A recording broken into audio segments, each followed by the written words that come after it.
জীবনে চলার পথে আমাদের কত কিছুই না প্রয়োজন হয়, তার উপরে জীবনসঙ্গী ভালো হলে তো জীবনটাই সুন্দর। যাই হোক, সবাইকে আসসালামু আলাইকুম। সবাই কেমন আছেন? আশা করি আল্লাহর রহমতে সবাই ভালো আছেন। আলহামদুলিল্লাহ, আমিও ভালো আছি। আবারও নিয়ে এলাম আমার ডেইলি নতুন ব্লগ। আমাদের এখানে তো দুপুরবেলা গ্যাসই থাকে না, যার জন্য আমার দুপুরে রান্নাটাও হয় না। তো আমি এখানে অল্প মাঝে মাঝে রান্না করা হয় যখন গ্যাস থাকে। তো দেখেন আমি একটা ডিম ভাজতে গিয়েছি, দেখেন গ্যাসই নেই।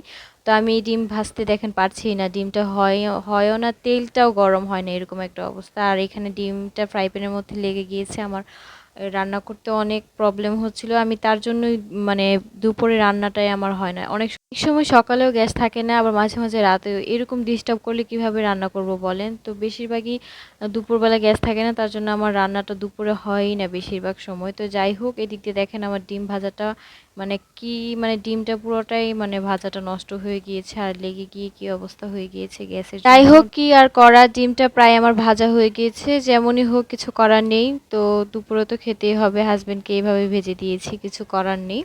তো তারপরে ভাবছিলাম এখানে আমি ডালের বড়া বানাবো রাতে। তো বিকেলবেলা আমি এখানে মুসুরির ডাল কতগুলো ভিজিয়ে রেখেছি। আমি সন্ধ্যায় আমার এগুলো খুব ইজি ভাবে হয়ে যায়, তো আমি এগুলো ভিজিয়ে রেখেছি। আর এই পাশে আমার পেঁয়াজ কাঁচামরিচও কেটে ফেলেছি। আর এখানে আমি রাতের বেলায় আমি এখানে রান্না করার জন্য ডিম ভুনা করব। তো ডিমগুলো ভালো করে আমি এখানে তেল লবণ দিয়ে ভেজে নিচ্ছি, হালকা করে ভেজে নিচ্ছি। আর এদিক দিয়ে যখন আমার লবণটা প্রায় শেষ হয়ে গিয়েছে, তো আমি লবণগুলো এখানে ভরে নিচ্ছি। এই তো আমার ডিমটা ভালো করে ভাজা হয়ে গিয়েছে। তারপর আমি এখানে পেঁয়াজ কাঁচামরিচগুলো দিয়ে ভালো করে তেলের মধ্যে একটু ভালো করে আমি পেঁয়াজ কাঁচামরিচগুলো ভেজে নেব। আমি এখানে একটু লবণ দিয়ে দিব যেন আমার পেঁয়াজটা ভালো করে ভাজা হয়ে যায় তাড়াতাড়ি। আর এই পর্যায়ে আমি একটু আদা রসুনের পেস্টও দিয়ে দিব।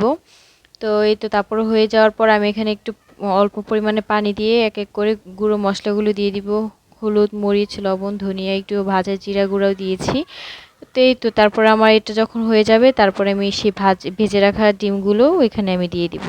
এই তো আমার এইভাবে আমার ডিম ভুনাটা করে নিয়েছি। তো আমার ডিম ভুনাটা হয়ে গিয়েছে। একজন মানুষের আর কি বলেন, মানে সিম্পল ভাবে রান্না বাড়া সবসময় তো আর ওরকম মানে মাছ মাংস খেতে একটু বোরিং লাগে। আর এই পাশ দিয়ে আমি এর বাড়ি থেকে যে পেয়ারা এনেছিল সেটা খাচ্ছিলাম। এই তো তারপর আমি এখানে ডালগুলো বেটে নিচ্ছিলাম। আমার দেখেন ডালের যে শিলটা, এই শিলটা ভেঙে গিয়েছে, যার জন্য আমার এটা করতে খুবই কষ্ট হচ্ছিল। কি আর করার, দেখেন আমি খুব কষ্ট করে এই ডালটাকে বেটে নিচ্ছি। আমি ব্লেন্ডারও করা যেত, কিন্তু ব্লেন্ডারে করলে মনে হয় যে পুরোটা একদম মিহি হয়ে যায়, পাটায় মনে হয় যে বেশি ইজি হয়। আর দেখেন আমি প্রথমে এই শিলটা উল্টো ধরেছিলাম, আর তারপরে আমার খেয়াল হলো যে এটা উল্টো ধরেছি। তারপরে আমি আবার সোজা করে আমি ভালো করে বেটে নিচ্ছি। তখন খুব তাড়াতাড়ি হয়ে গেছিলো। তো ভালো করে আমি বেটে নিচ্ছি, মানে ফিনিশিং ভাবে অবশ্যই করব না, যেহেতু আমি এটা বড়া বানাবো। তো অল্প অল্প করে আমি বেটে নিচ্ছি। তো এই তো আমার এদিক দিয়ে সবগুলো বাটা আমার ভালোভাবে বাটা হয়ে গেলে এক এক করে আমি সবগুলো উঠিয়ে নিব। তো এই পর্যায়ে আমি বাটাও শেষ, আর এই পাটার শিলটা আমি ভালো করে পরিষ্কার করে রেখে দিয়ে পেঁয়াজও বলে। তো এই পেঁয়াজগুলো আমি করার জন্য বেশি করে আমি পেঁয়াজ কেটে নিয়েছি। তারপর আমি এখানে আদা রসুন পেস্ট করা সেটাও দিয়েছি, আর হচ্ছে ভাজা একটু জিরাও দিয়েছি, হলুদ দিয়েছি একটু বেশি। আমি এখানে ঝাল দিচ্ছি যেন মানে আমার কাঁচামরিচটা আমার অল্প করে দিয়েছি, আর এখানে গুঁড়ো মরিচটা আমি বেশি করে দিয়েছি। তো তারপরে আমি সবগুলো মেখে নেব। তারপরে আমার যখন মনে হলো যে আমি তো এখানে একটা জিনিস মিস করে গিয়েছি, সেটা হচ্ছে চালের গুঁড়োটা দিলে মচমচা হয়। আমার প্রথমে চালের গুঁড়োটা দিতে একদমই ভুলে গিয়েছিলাম, তার পরবর্তীতে মনে হয়েছে কয়েকটা ভাজার পর। তো যাই হোক, এখানে আমি তেল দিয়ে দিয়েছি। আমি ডুবো তেলে ভাজবো না, আমি অল্প তেলেই ভাজবো।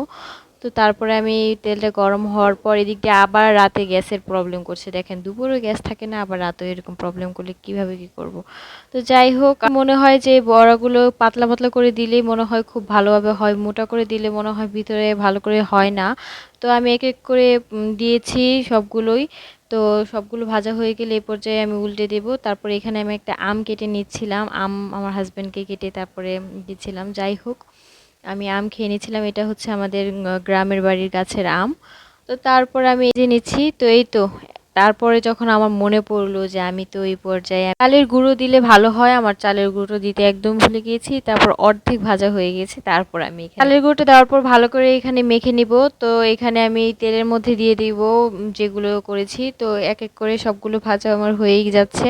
তো গ্যাসটাও প্রবলেম করাতে অনেক লেট হয়ে যাচ্ছে। আজকের ভিডিওটা এই পর্যন্তই। সবাই ভালো থাকবেন, সুস্থ থাকবেন। আমার পেজটাকে লাইক ফলো করতে ভুলবেন না। ভিডিওটা ভালো লাগলে অবশ্যই শেয়ার করে দিবেন। সবাইকে আল্লাহ হাফেজ।